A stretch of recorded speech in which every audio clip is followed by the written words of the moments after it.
Hi friends, இன்னைக்கு 3வது நாள் நம்ம பச்சை பயிரை வச்சு என்ன பண்ணலாம்னு பார்க்கலாமா? வாங்க பார்க்கலாம்.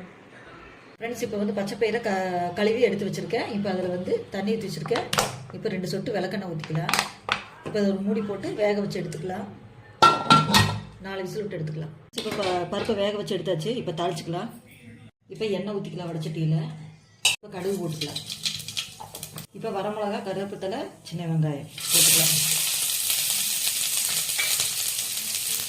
இப்போ பருப்பை போட்டுக்கலாம். இப்போ உப்பு போட்டுக்கலாம். இப்போ மஞ்சத்தூள் கொஞ்சம் போட்டுக்கலாம். இப்போ தேங்காய் பூ போட்டுக்கலாம். இப்போ பிளேட்டில் மாற்றிக்கலாம். ரெடி ஆயிடுச்சு. ஃப்ரெண்ட்ஸ், இங்கே பாருங்கள், பச்சை பயிரை வச்சு சூப்பராக தாளிச்சாச்சு. இது வந்து காலையிலையும் சாயங்காலமும் குழந்தைகளுக்கு பெரியவங்களுக்கு எல்லாத்தையும் செஞ்சு கொடுக்கலாம். இது டேஸ்ட் பார்த்துடலாம். சூப்பராக இருக்குங்க ஃப்ரெண்ட்ஸ். இதே மாதிரி நீங்களும் ட்ரை பண்ணி பாருங்கள். எப்படி இருக்குன்னு சொல்லுங்கள். ஓகே ஃப்ரெண்ட்ஸ், பாய்.